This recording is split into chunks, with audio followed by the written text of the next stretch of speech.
നമസ്കാരം. CPM നേതാവ് P Jayarajan Kodungallur ക്ഷേത്രത്തിൽ ദർശനം നടത്തിയതിനെ ചൊല്ലി രാഷ്ട്രീയ വിവാദം. തിങ്കളാഴ്ച വൈകിട്ടാണ് ജയരാജൻ സകുടുംബം കൊടുങ്ങല്ലൂരിൽ ക്ഷേത്ര ദർശനത്തിനെത്തിയത്. അരമണിക്കൂറോളം ക്ഷേത്രത്തിൽ ചിലവഴിച്ച ശേഷമാണ് ജയരാജൻ മടങ്ങിയത്. ക്ഷേത്രത്തിൽ ചാന്താട്ടം കഴിഞ്ഞ സമയമായതിനാൽ ആഭരണങ്ങൾ ചാർത്തിയിരുന്നില്ല. അതിനെക്കുറിച്ചും ചാന്താട്ടത്തെക്കുറിച്ചുമെല്ലാം ചോദിച്ചാണ് മടങ്ങിയത്. തൻ്റെ പുസ്തകരചനയുമായി ബന്ധപ്പെട്ട് ക്ഷേത്രത്തിലേക്ക് എത്തിയതാണെന്നാണ് ജീവനക്കാരോട് പറഞ്ഞത്.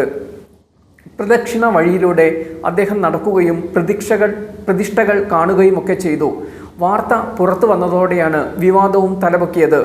ക്ഷേത്രവും ദൈവവും ഇല്ലെന്ന് പ്രസംഗിക്കുന്നവർ ഒളിച്ചും പതുങ്ങിയും ക്ഷേത്രത്തിലെത്തുന്നത് എന്തിനെന്നാണ് RSS BJP സൈബർ കേന്ദ്രങ്ങൾ സോഷ്യൽ മീഡിയയിൽ ചോദ്യങ്ങൾ ഉയർത്തിയത്. വിവാദമായപ്പോൾ ജയരാജൻ FB പോസ്റ്റുമായി രംഗത്ത് വരികയും ചെയ്തു. കഴിഞ്ഞ ദിവസം ഒരു കോടതി ആവശ്യത്തിനായി കൊച്ചിയിലേക്ക് പോകുന്നതിനിടെ യാദൃശ്ചികമായി കൊടുങ്ങല്ലൂരിൽ ഭക്ഷണം കഴിക്കാൻ വാഹനം നിർത്തി. തൊട്ടടുത്ത് തന്നെയുണ്ടായിരുന്ന കൊടുങ്ങല്ലൂർ കാവിനെക്കുറിച്ച് പഠനങ്ങളിലൂടെയും വായനകളിലൂടെയും നാട്ടനുഭവങ്ങളിലൂടെയും പല കാര്യങ്ങളും അറിഞ്ഞിരുന്നുവെങ്കിലും നേരിട്ടുള്ള അനുഭവം ഉണ്ടായിരുന്നില്ല. അതിനാൽ തന്നെ അവിടെ നേരിട്ട് പോയി എല്ലാം കാണണമെന്ന് തീരുമാനിച്ചു. കൊടുങ്ങല്ലൂർ കാവിലെ കോഴിക്കല്ല്, തവിട്ടുമുത്തി, വസൂരിമാല പ്രതിഷ്ഠ എന്നിവ സാധാരണ ക്ഷേത്രങ്ങളിൽ കാണുന്ന പോലെയല്ല. അവയ്ക്കെല്ലാം സവിശേഷമായ ചരിത്ര സാംസ്കാരിക പശ്ചാത്തലമുണ്ട്. നേരിട്ട് കണ്ട് മനസ്സിലാക്കേണ്ടവയാണ് അവ. അറിവുകളും നിരീക്ഷണങ്ങളും സ്വാഭാവികമായും ഈ മാസം അവസാനം പുറത്തിറങ്ങുന്ന പുസ്തകത്തിൻ്റെ ഭാഗമാകുകയും ചെയ്യും.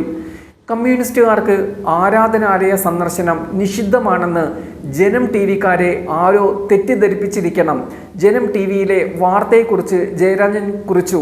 ഇതോടെയാണ് BJP നേതാവ് B ഗോപാലകൃഷ്ണനും ഫേസ്ബുക്ക് പോസ്റ്റുമായി രംഗത്തിറങ്ങിയത്. കമ്മ്യൂണിസ്റ്റുകാർക്ക് ക്ഷേത്ര ദർശനം നിഷിദ്ധമാണെന്ന് ആരും പറഞ്ഞിട്ടില്ല. ഒളിച്ചും പാത്തും മിത്തുകളെ കാണാൻ പോകുന്നത് എന്തിനാണ് എന്നാണ് ഗോപാലകൃഷ്ണൻ ചോദിച്ചത്. ക്ഷേത്രം വലം വെച്ച ശേഷം ആരും അറിയാതെ ജീവനക്കാരെ കൊണ്ട് വഴിപാട് ചെയ്യിച്ചത് എന്തിനാണ്? കഴിഞ്ഞ ദിവസം തലയിൽ മുണ്ടിട്ട് സാക്ഷാൽ പിണറായിയുടെ മകൻ ഗുരുവായൂരിൽ ദർശനം നടത്തിയത് എല്ലാവർക്കും അറിയാമെന്നും ഗോപാലകൃഷ്ണൻ കുറിച്ചു. തണ്ണിമത്തൻ സ്വഭാവമാണ് കമ്മ്യൂണിസ്റ്റുകളുടേത്. പുറത്തൊന്നും പറയും, അകത്ത് മറ്റൊന്ന് ചെയ്യും. എന്തായാലും മിസ്റ്റർ ജയരാജ, ധൈര്യമായി എല്ലാവരും കാണുകെ പോയി ക്ഷേത്രത്തിൽ ദർശനം നടത്തൂ. ഞങ്ങൾ സംഘികൾക്ക് സന്തോഷമേ ഉള്ളൂ എന്ന് പറഞ്ഞാണ് ഗോപാലകൃഷ്ണൻ കുറിപ്പ് അവസാനിപ്പിക്കുന്നത്. കണ്ണൂരിൽ CPM അണികളിൽ ഏറ്റവും ജനപ്രിയനായ നേതാവാണ് പി ജയരാജൻ. പാർട്ടിക്കപ്പുറത്തേക്ക് വളരുന്നുവെന്ന് ചൂണ്ടിക്കാട്ടിയാണ് കണ്ണൂരെ ഈ ചെന്താരകത്തെ CPM ഒതുക്കി നിർത്തുന്നത്. ജയരാജൻ്റെ ക്ഷേത്ര ദർശനം വിവാദമായിരിക്കെ വിശ്വാസ പ്രശ്നത്തെ പാർട്ടി എങ്ങനെ കൈകാര്യം ചെയ്യുമെന്ന് വരും ദിവസങ്ങളിൽ വ്യക്തമാകും.